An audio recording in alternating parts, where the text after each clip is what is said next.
Hello, everyone, and welcome back to Emily Teaching English, where learning English is easy and fun. I'm Emily. Hello, Emily. It's so wonderful to be here with you today. We have a really important conversation ahead of us. We really do, Mark. You know, we get messages every single day from students who feel totally stuck. Yeah, they tell us they study all the time, but they just can't seem to speak. Exactly. They feel frustrated. They say things like, I understand everything I hear, but I can't talk. It's such a common feeling. Honestly, I think almost every language learner goes through this phase. Absolutely. And that is exactly what we're going to fix today. We're looking at the real reasons you still can't speak English. And more importantly, we're going to tell you how to change it. So let's dive right into the first big reason. We call this the perfection trap. Oh, the perfection trap. This one stops so many talented students from ever opening their mouths. It really does. The perfection trap is when you wait to speak until you can say everything flawlessly. Right, you want your grammar to be perfect. You want your accent to sound like a native speaker. And because you want everything to be perfect, you just stay quiet. You don't say anything at all. Exactly. You sit there in the conversation, translating and organizing the perfect sentence in your head. But by the time your perfect sentence is ready, the conversation has already moved on. Yes, you finally have the perfect comment about the weather, but now everyone is talking about lunch. I see this all the time. Students are terrified of making a small grammar mistake in front of other people. But here's the truth. Native speakers do not care if you make a mistake. They really don't. Exactly. Think about a real-life situation, like ordering coffee or asking for directions. Right, the person at the coffee shop just wants to know what kind of drink you want. If you say, I want coffee, black, instead of, could I please have a black coffee, they still understand you. Exactly. The goal of language is connection, not perfection. You just need to get your message across. I mean, even native speakers make mistakes when they talk fast. We do it all the time. Oh, absolutely. I mess up my own sentences every single day. It's just part of being human. So how do we escape this perfection trap? How do we stop freezing up?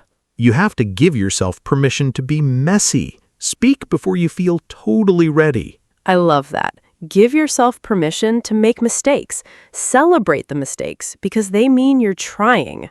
Absolutely. A messy sentence spoken out loud is infinitely better than a perfect sentence trapped in your head.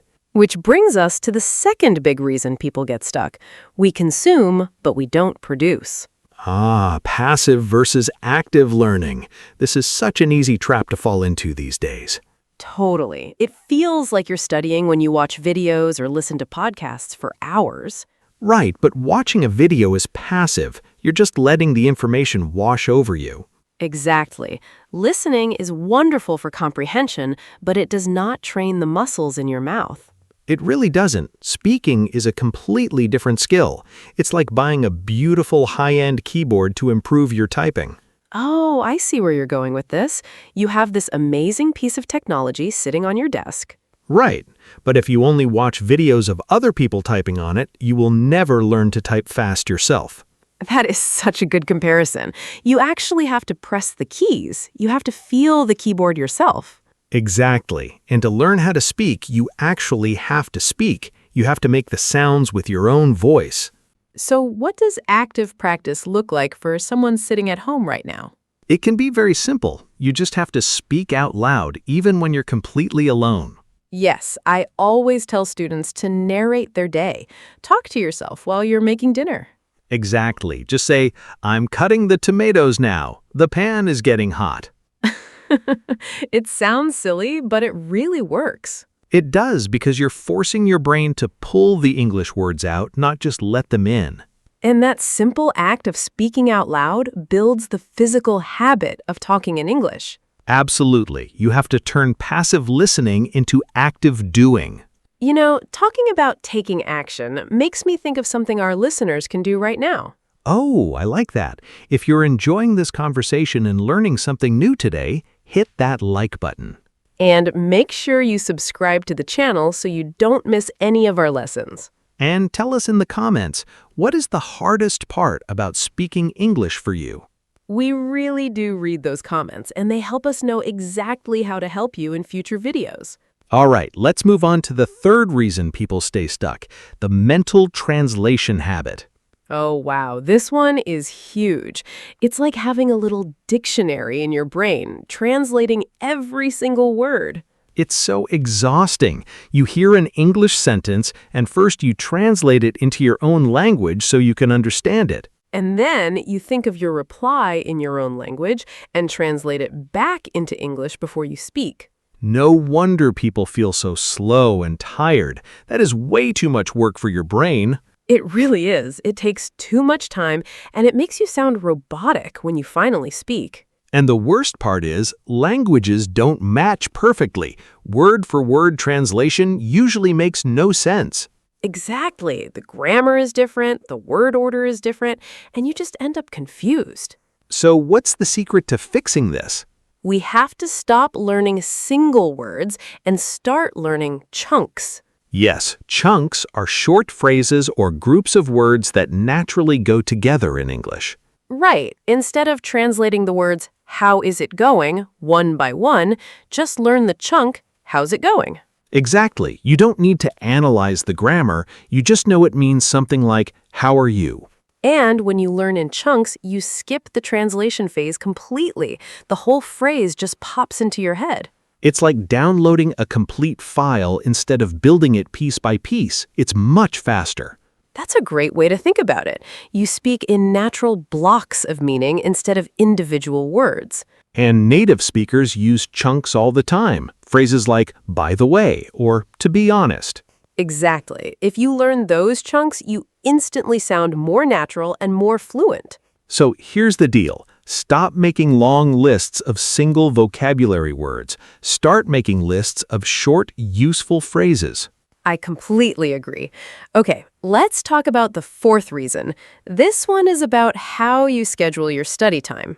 Ah, yes, consistency versus intensity. This is such a classic mistake. It really is. People get highly motivated and plan a massive 5-hour study session for Sunday afternoon. Oh, yes, the Sunday marathon. They make coffee, open 4 textbooks, and study until they're exhausted. But then they close the books and don't do anything again from Monday to Saturday. Exactly. And by the next Sunday, they've already forgotten most of what they learned. Right. The brain doesn't hold on to information that way. Intensity does not build habits. Consistency is the real secret. Practicing for just 10 or 15 minutes every single day is incredibly powerful. It sounds too small, doesn't it? People think 15 minutes isn't enough to make a difference. I know, but think about driving a big family SUV, something heavy that takes time to get used to. Okay, I see where you're going. It's a big vehicle and you need practice to feel comfortable driving it.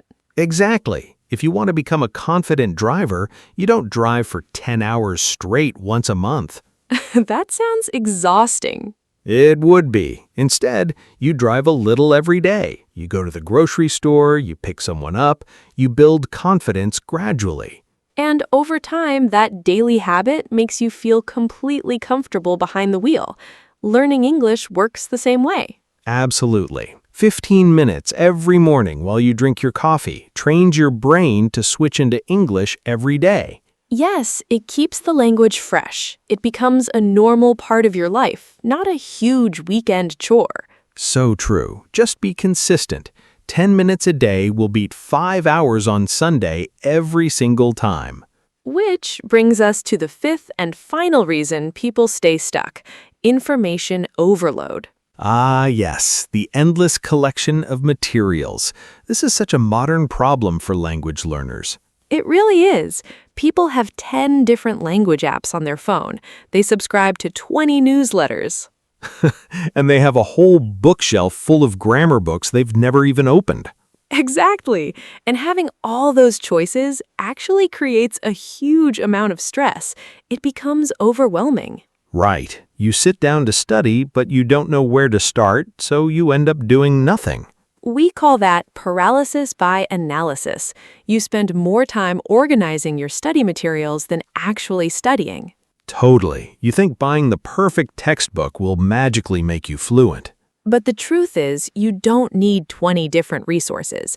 You just need one or two good ones that you actually use. And honestly, that is why having one simple, focused tool can be so helpful. Yes, and that is exactly why we created a simple solution for our learners, our AI practice tool. It really is the perfect tool for everything we've been talking about today. Exactly. You don't need a million apps. You can just open it and practice your speaking anytime. It's always ready to chat, gently fix your mistakes, and help you improve without all that stress. It's very easy to use, and the link is right there in the video description if you want to check it out after this lesson. I highly recommend it. It's a great way to get that consistent 15-minute daily practice we talked about. Absolutely. Okay, we've covered a lot today. I think it's time to put these ideas into action. I'm ready. Let's do a quick dialogue so everyone can see what this looks like in real life. Perfect. So for our little role play, imagine you're a student feeling frustrated, and I'm a friend giving you advice. Sounds good. I'll be the stressed out student. Hey, Mark, you look a little stressed today. How's it going? Honestly, not great. I had an English meeting at work and I just froze. I couldn't say anything. Oh no, I'm sorry to hear that. Were you trying to translate everything in your head again? Yeah, exactly.